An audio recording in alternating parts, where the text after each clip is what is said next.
భారత మూలవాసుల సంఘంలో భాగంగా మీరు ఈ నిర్మాణాత్మక పాత్రలో ఇంకే విధంగా ఎట్లాంటి అన్ని వర్గాలను కలుపుకునే విధంగా మీరు కార్యవర్గ పోస్టులు కావచ్చు, మీ టీం కావచ్చు, రాష్ట్ర కార్యవర్గ టీము, జాతీయ కార్యవర్గ టీము.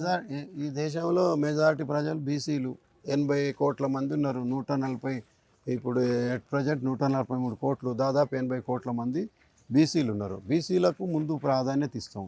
తర్వాత చైతన్యమైన ఎస్సీ వర్గాలకు, అలాగే క్రిస్టియను, ముస్లిం వర్గాలు, అలాగే శూద్రులైనటువంటి అప్పర్ క్యాస్ట్లో ఏదైతే చెప్పుకుంటారో ఈ ఈ 2 రాష్ట్రాల్లో కమ్మలు, వెల్మలు మేము పెద్ద కులం అని అనుకుంటారో, మేము ఆధిపత్య కులాలు ఏవైతున్నాయో, రాజకీయ ఆధిపత్య, అలాగే ఆర్థిక ఆధిపత్య కులాలు ఏవైతున్నాయో వాళ్ళకు కూడా ఇక్కడ చోటు కల్పిస్తాం. అంటే పరిమితమైన చోటు కల్పిస్తాం. కానీ ఇప్పుడు కమ్మలు, కాపులు మేమే ఆధిపత్యం అనే భావనలతోటి కొద్దిమంది ఉన్నట్లు కనిపిస్తుంది. వాళ్ళు స్పేస్ ఇచ్చే అవకాశం ఉందా ఇక్కడ?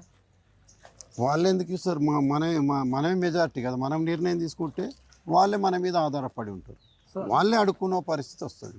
ఇక్కడ మనం నిర్ణయం తీసుకోకపోవడం ఒకటి. మన వాళ్ళు చైతన్యము సామాజికంగా, ఆర్థికంగా, ఇప్పుడు పారిశ్రామిక విధానం అంతా కూడా వాళ్ళకు అనుకూలంగా ఉంది. వేల లక్షల కోట్ల రూపాయల ఈ దేశ జీడిపి ఏదైతున్నదో 50 లక్షల కోట్లు. మరి ఆ ప్రణాళికలు కొన్ని వెల్ఫేర్ స్కీమ్స్ కానీ ఇట్లా ఎంగిల్ మెతుకుల్లాగా వేస్తారు. మిగతా అంతా ఎవరు తీసుకుంటున్నారు? వాళ్ళకు అనుకూలమైనటువంటి ఇప్పుడు ముఖ్యంగా గుజరాత్ కానీ నార్త్ ఇండియాకి చెందినటువంటి ఒక 2 వర్గాలు వేల కోట్లు, లక్షల కోట్లు. ఆదాన్ని ఎన్ని తీసుకున్నాడు? 4 లక్షల పైన 4,50,000 కోట్లు తీసుకున్నాడు.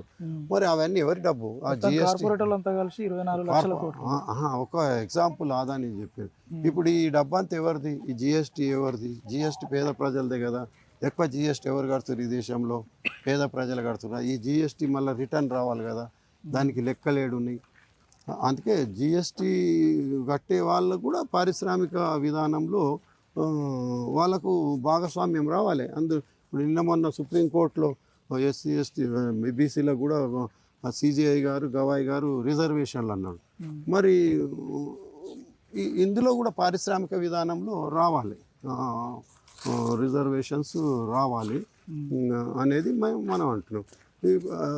ఇన్ని లక్షల కోట్ల బడ్జెట్లో మన స్థానం ఏమున్నది? ఒక చిన్న పాన్ డబ్బా పెట్టుకున్నా అంటే లోన్ ఇయ్యరు, ఒక ట్రాక్టర్ కొంటామంటే లోన్ ఇయ్యరు, ఒక బర్రెను కొంటామంటే లోన్ ఇయ్యరు, చెప్పులారుగా వాళ్ళ తింపుతున్నారు. మరి 1000 కోట్లు ఎందుకు ఇస్తారో ఏంది? బేస్ ఏంటి అసలు? అది దాని కారణం ఏంది? వాళ్ళకి ఇవ్వడానికి, మనకి ఇవ్వకపోవడానికి కారణం ఏంది? కారణం ఏంటంటే ఓన్లీ సోషల్గా ఏదైతే డిస్క్రిమినేషన్ ఏదైతే ఉందో ఓన్లీ క్యాస్టే. అన్నిటికీ కారణం డాక్టర్ బాబాసాహెబ్ అంబేద్కర్ చెప్పింది ఏంటంటే ఈ దేశంలో కులం నిర్మూలన జరగాలని చెప్పింది. నిర్మూలన అంటే ఒక ఒక ఒక ఆర్థిక అభివృద్ధి, సామాజికంగా ఈక్వాలిటీ వచ్చినప్పుడు నిర్మూలన జరుగుతుంది అట్లా. సో మీరు ఈ కార్య విస్తరణలో భాగంగా ఇప్పటివరకు మీరు జాతీయ వ్యాప్తంగా ఎన్ని కమిటీలు వేశారు? ఎంత ఎన్ని రాష్ట్రాలకు మీరు కమిటీలు నియమించడం జరిగింది? తెలంగాణ రాష్ట్రంలో ఎన్ని జిల్లాల్లో? స్టార్టింగ్ తెలంగాణలో ఒక వారం అయింది. ముందు తెలంగాణ, దెన్ ఆంధ్రప్రదేశ్, ఆ 3వ స్టెప్లో సౌత్ ఇండియా, 4వ స్టెప్లో నార్త్ ఇండియా. ఈ దేశమే యూనిట్ మనకు. కానీ మొదటగా మనం ఉండే సొంత భూమి అంటే తెలంగాణ రాష్ట్రంలో ముందు మనం కమిటీలను నిర్మాణం చేస్తాం. సో ఇట్లా కమిటీలు వేసేటప్పుడు మీకు వచ్చినటువంటి ఆదరణ ఎట్లా ఉంది? చాలా బ్రహ్మాండంగా ఉంది. వారంలోనే మేము 7-8 కమిటీలు వేసినాం.